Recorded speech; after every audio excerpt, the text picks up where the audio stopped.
Hola, què tal? Com esteu? Després d'una consulta popular, Riudaura canvia el model de gestió de residus i ha decidit implementar el sistema de contenidors tancats, com la resta de la comarca, tret d'Olot. Fins ara el municipi no tenia un model de gestió de residus definit i això provocava que, per exemple, la fracció orgànica no reciclés.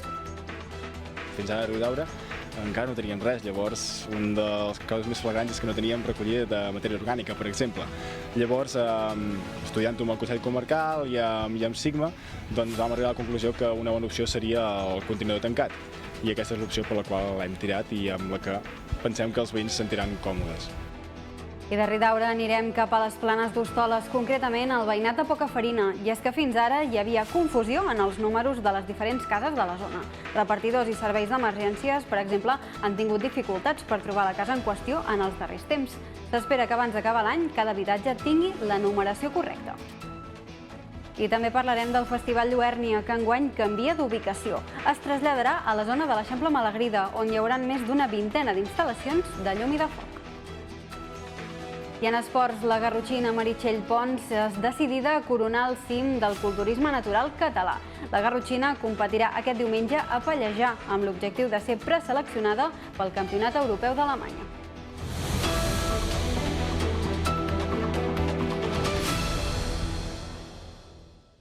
Riudaura canvia el model de gestió de residus per deixar d'estar a la cua en reciclatge. Fins ara, el municipi no tenia un model de gestió de residus definit i això provocava que, per exemple, la fracció orgànica no reciclés bé. Segons el regidor de Medi Ambient, Miquel Vilarrasa, aquest nou sistema els permetrà assolir els estàndards que es demanen des de la Unió Europea.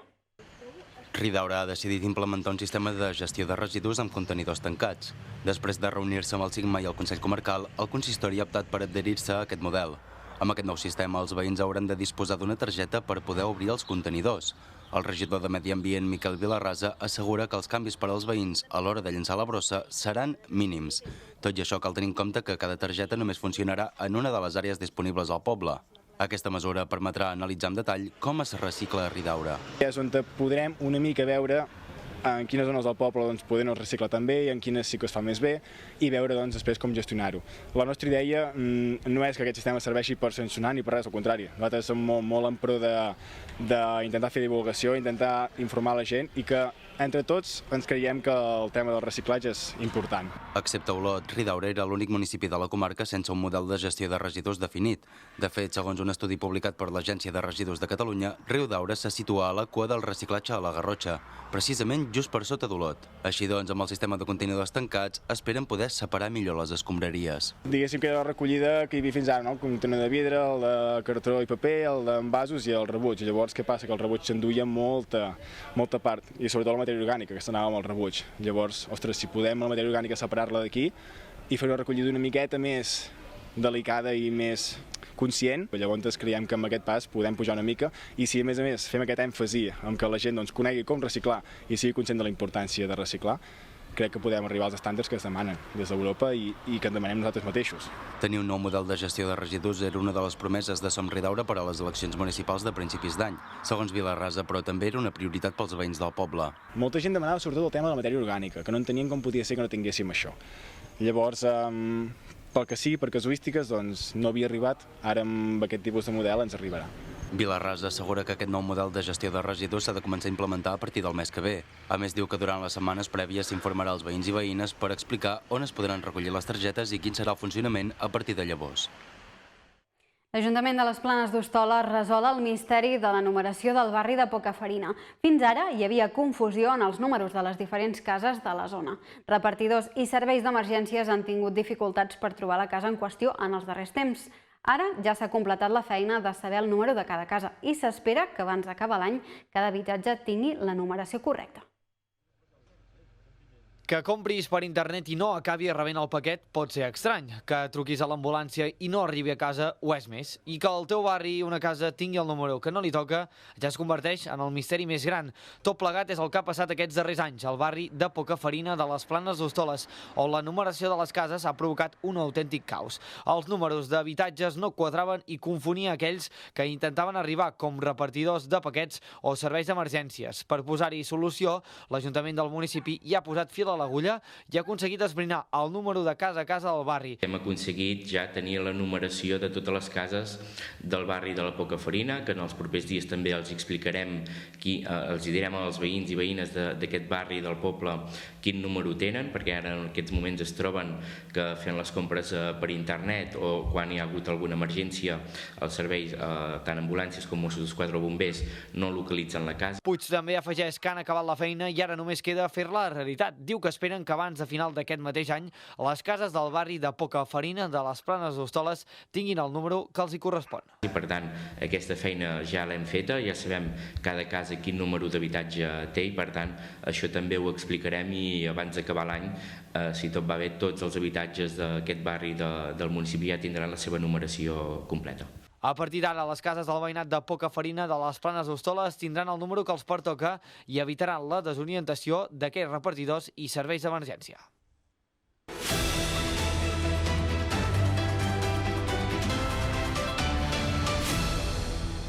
L'Escola Malagrí de Dolot tindrà plaques fotovoltaiques al teulat del pavelló. Des de l'Ajuntament asseguren que els agradaria haver pogut aprofitar tot l'edifici, però que l'està catalogat com a bé d'interès local no poden.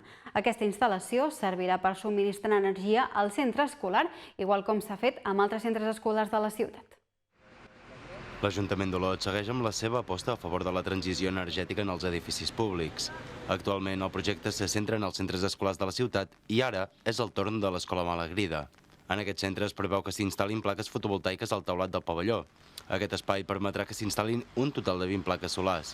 L'alcalde d'Olot, Pep Berga, explica que l'edifici principal del Malagrida està catalogat i per això no poden actuar-hi al cim. Pel que fa a les plaques fotovoltaiques de l'Escola Malagrida, aquestes s'instal·laran en la part del pavelló de l'Escola Malagrida, que és la part de l'edifici que no està protegit. Sabeu que l'Escola Malagrida és una escola que gairebé té 100 anys. Jo diria que serà l'any que ve, precisament quan complirà el centenari aquesta escola a la part de l'edifici. La instal·lació de plaques fotovoltaiques respon a un programa de l'Ajuntament per dotar tots els centres educatius de la ciutat de plaques solars. De moment ja s'han realitzat accions a les escoles Bressol, Sant Pere Màrtir i Sant Miquel i també a les escoles del Pla de Dalt, Sant Roc, Volcadis Aroques i ara el Malagrida. Això ho fem amb fons propis de l'Ajuntament, és a dir, no respon a cap convocatòria de subvenció. Tenim una partida anualment dedicada a estalvi energètic i a introduir energies sostenibles en els edificis municipals i el que fem aquest any és l'Escola Malagrida. Berga assegura que les instal·lacions de plaques fotovoltaiques als centres educatius no contemplen una pròxima comunitat energètica local, ja que el consum elèctric d'aquests edificis normalment absorbeix tota l'energia que són capaços de produir. I l'Ajuntament d'Olot està a l'espera d'aconseguir el finançament necessari per la reforma de les façanes de Can Joanetes i de l'Escola d'Art. També renovaria la coberta de l'edifici principal del Mas Les Mates. Les dues primeres reformes es basen en el repintat de les façanes de l'Ajuntament i en una de les parets de l'edifici de l'Escola d'Art. Entre les tres actuacions, el cost superaria els 100.000 euros. Un rentat de cara és el que l'Ajuntament d'Olot vol fer quan aconsegueixi el finançament necessari per 3 millores en diferents espais de la ciutat. El primer d'ells és l'Ajuntament d'Olot, on s'hi faria un repintat de diverses de les façanes de l'edifici de Can Joanetes. En aquesta mateixa línia també es faria una actuació a una de les parets de l'Escola d'Art. En concret seria la que és més visible a l'aparcament i, per tant, ho és menys des de la plaça del Carme. Aquesta paret es troba en alguns punts en mal estat. Presentat la pintura de les façanes de l'Ajuntament, acabar de completar la part de darrere de l'Escola d'Art, és a dir, a l'edifici dels Claustres del Carme, ens quedava una façana per pintar, que és la que donen a l'aparcament, és la menys visible des de la plaça del Carme. Per altra banda, l'Ajuntament d'Olot també ha inclòs en el pressupost d'aquestes millores a les façanes de Can Joanetes i l'Escola d'Art la nova coberta de l'edifici principal del Mas Les Mates. És l'espai principal de Dinàmic i, segons l'equip de govern, necessitaria una millora aviat. Que és la coberta del Mas Les Mates. El Mas Les Mates, l'edifici principal, que hi ha a la zona de les Mates, teníem la memòria valorada del que valia, encaixaven aquestes tres propostes amb aquesta sol·licitud que vam presentar la setmana passada i avui hem aprovat les memòries valorades. Les millores a les dues façanes de Can Joanetes i l'Escola d'Art superarien els 100.000 euros en total. Pel que fa al finançament de la coberta del Mas Les Mates, encara s'està pendent de conèixer la xifra total del cost.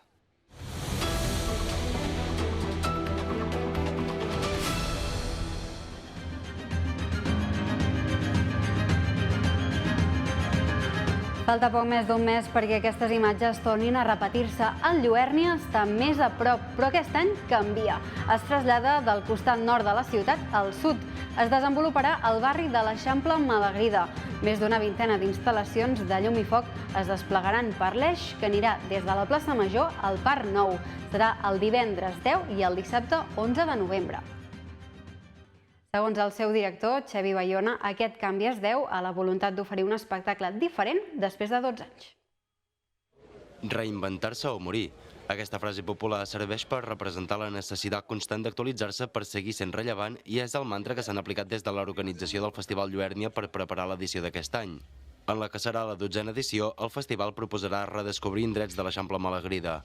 El recorregut inclou el Parc Nou, la plaça Amèrica, la plaça Estrella, diferents jardins particulars, l'Alberg Malagrida, el Museu dels Sants o el pavelló d'esports. Segons el director del festival, Xavi Bayona, aquesta serà una oportunitat excel·lent per visitar aquests jardins particulars que, en tractar-se de cases privades, no estan oberts al públic. El recorregut ja el vam pensar abans de ja la primavera passada i hem voltat bastants dies veient els espais i tots hem descobrit que hi havia espais de la zona Malagrida, jardins que estan tancats, que podrem obrir, que algú de nosaltres no hi havia estat. La zona Malagrida, què té? Tenim aquest eix que per un costat ens va bé perquè ens facilita el recorregut, per un altre ens deixa perdre'ns per carrers laterals, però sí que són peces de gran format. Els hortolans de la llum del Lluèrnia d'enguany seran NUA Arquitectes. Aquest equip presentarà una instal·lació de gran format anomenada Ritual, situada a la Casa Vayreda. Un dels responsables d'aquest grup, Ferran Tinyena, assegura que, aprofitant l'hort d'aquest mas, proposen rendir un homenatge al sector primari.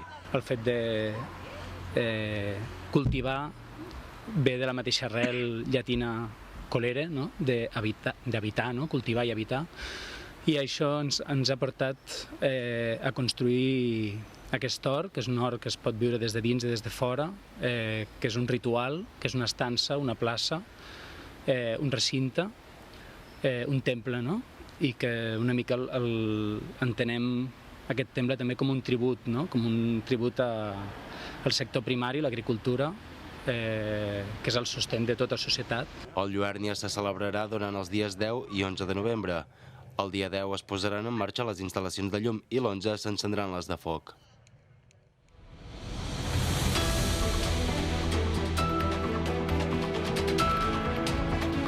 Ara fem una pausa per la publicitat. A la tornada anirem cap a l'esplai La Caixa d'Olot, on aquests dies hi tenen una exposició ben curiosa, una col·lecció de 200 nines. És una exposició obra d'una veïna olotina, l'Isabel Martínez, que mostra les nines d'ara i de dècades enrere. La descobrim després de la pausa. Fins ara!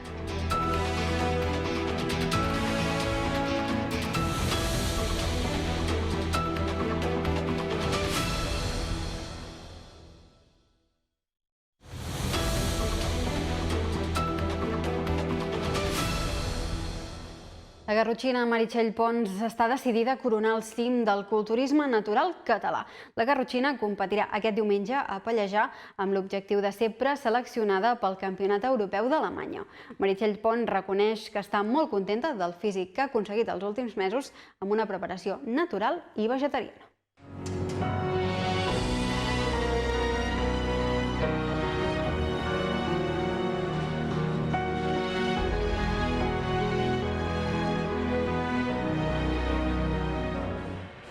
Amb aquesta música, la garrotxina Meritxell Pons està decidida a fer una coreografia que la faci escalar aquest diumenge al cim del culturisme natural de Catalunya.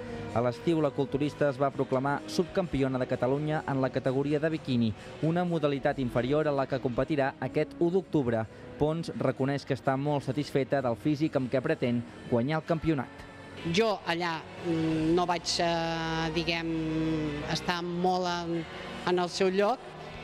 Llavors, el meu cos creiem que serà més oportú sortir amb la modalitat de culturisme, que es valora més la muscularitat, que és el que jo tinc ara de més. La veritat, estic contenta amb el físic que estic traient, tant a nivell estètic, muscular, estic contenta. Meritxell Pons porta més d'un any duent a terme una preparació natural i vegetariana amb l'ajuda de suplementació com proteïna o aminoàcids. La culturista admet que han sigut unes setmanes molt dures, sobretot des de fa 2 mesos, quan ha començat la definició i, per tant, ha baixat considerablement la ingesta d'hidrats de carboni.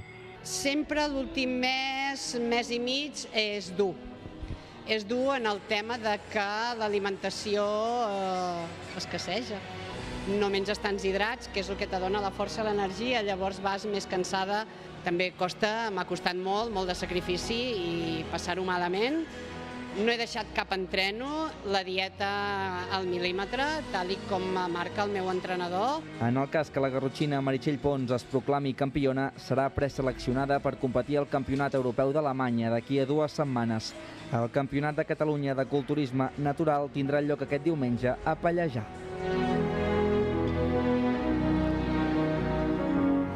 I el Club Patinatge Artístic Olot farà el primer entrenament extraoficial aquest dimecres. Les patinadores ja coneixen la seu del Mundial, el Coliseo Mayor d'Ibagué.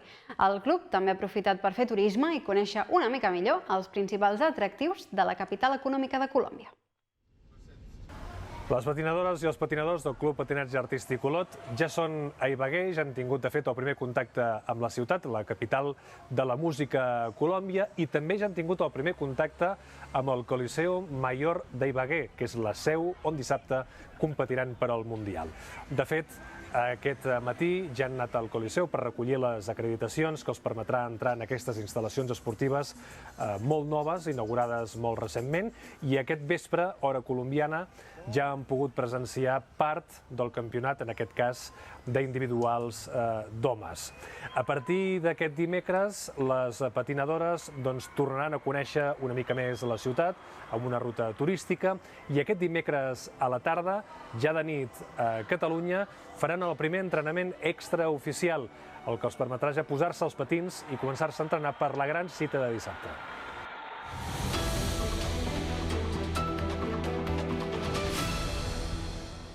Una col·lecció de 200 nines. Això és el que es pot veure fins aquest divendres a l'Esplai La Caixa d'Olot.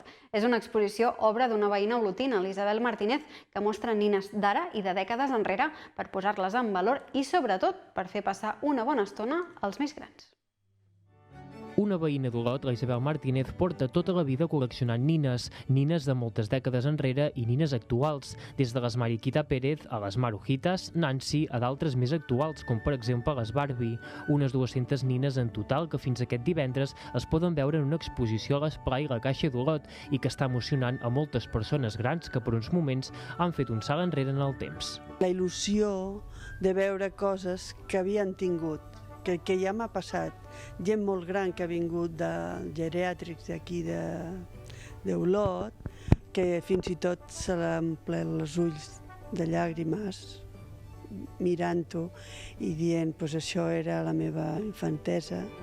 Nines de cartró, ceràmica, porcellana, de plàstic, de goma, de roba i de mil tipus. A la mostra s'hi poden veure nines fetes a Olot, les nines olotines Coll, però també se'n poden veure de fetes a la Comunitat Valenciana, Barcelona i d'arreu d'Europa i del món. Una afició, la de jugar amb nines, que si bé és cert que les noves tecnologies i modes han anat arraconant, el cert és que sempre desperta la curiositat d'alguns nens i nenes, i és que al cap i a la fi és una de les joguines universals. Perdre no se perdran. Serà diferent. No li agrada tant, La tecnologia està acaparant moltes coses. Però, algú quedarà, sempre queda, Perquè als Reis tu vas a les botigues i sempre n'hi ha nines. La Isabel també defuig de la burla que sovint han adquirit les nines com éssers terrorífics i que cobren vida, sovint utilitzat, per exemple, en el cinema de por. El jovent, fins i tot, alguns li tenen una mica de por gràcies a les pel·lícules, per dir-ho d'alguna manera, perquè les nines no es mouen. Si es movessin jo em faria rica perquè faria un vídeo d'aquests i el penjaria a YouTube i se faria famós. No es mouen. Una estima i un amor cap a les nines d'aquesta veïna olotina que ha anat guardant a casa seva provinents de mercats, cases de segona mà, donacions o regals. Un homenatge a un objecte que d'alguna manera és també història de la nostra societat.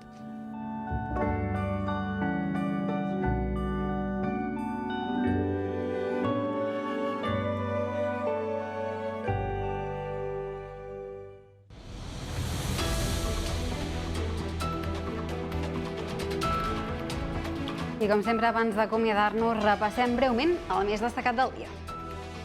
Riudaura canvia el model de gestió de residus per deixar d'estar a la cua en reciclatge. Fins ara, el municipi no tenia un model de gestió de residus definit i això provocava que, per exemple, la fracció orgànica no reciclés bé. Segons el regidor de Medi Ambient, Miquel Vilarrasa, aquest nou sistema els permetrà assolir els estàndards que es demanen des de la Unió Europea. L'Ajuntament de les Planes d'Hostoles resol el misteri de la numeració del barri de Pocafarina. Fins ara, hi havia confusió en els números de les diferents cases de la zona. Repartidors i serveis d'emergències han tingut dificultats per trobar la casa en qüestió en els darrers temps. Ara ja s'ha completat la feina de saber el número de cada casa i s'espera que abans d'acabar l'any cada habitatge tingui la numeració correcta. El Festival Lluerni es trasllada. Aquest any se celebrarà al barri de l'Eixample Malagrida. Segons el seu director, Xavi Bayona, aquest canvi es deu a la voluntat d'oferir un espectacle diferent després de 12 anys. Així doncs, aquest any hi haurà més de 20 instal·lacions lumíniques que travessaran l'eix de la plaça Major fins al Parc Nou. La garrotxina Meritxell Pons, decidida a coronar el cim del culturisme natural català. La garrotxina competirà aquest diumenge a Pallejà amb l'objectiu de ser preseleccionada per al Campionat Europeu d'Alemanya. Meritxell Pons reconeix que està molt contenta del físic que ha aconseguit els últims mesos amb una preparació natural i vegetariana. Doncs fins aquí l'informatiu d'avui. Recordin que poden consultar tot el que passa a la comarca a través del portal web garrotxadigital.cat i també a través de les nostres xarxes socials. D'altres tornem demà. Que vagi bé, adéu-siau.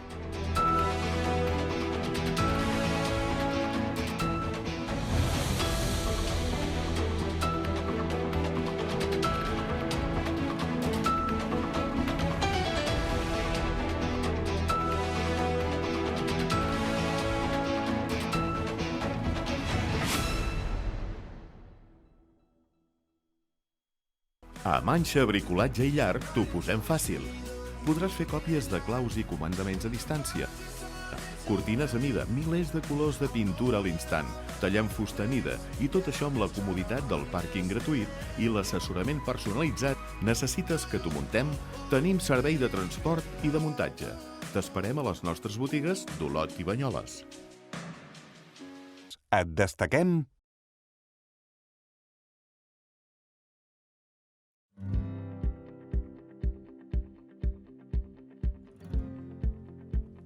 l'estancament i la tranquil·litat és absoluta pel que fa a la meteorologia. És i també ho serà. Hola, què tal? Una situació completament estable, anticiclònica i, per si fos poc, els propers dies encara aquest anticicló tindrà més potència. Per tant, farà d'escut a qualsevol núvol o qualsevol pluja que es vulgui atensar a Catalunya. Les enviarà, doncs, a Camp Pistraus, al nord d'Europa. A casa nostra el que ens queda és aquesta sequera molt destacable i avui volem començar amb aquestes imatges que ens ha enviat en Jordi des del pantà de Canelles, per tant a la Noguera Ribagorçana, i mireu un problema que tenim als pantans i molt sovint poc se'n parla. És la colmatació dels pantans.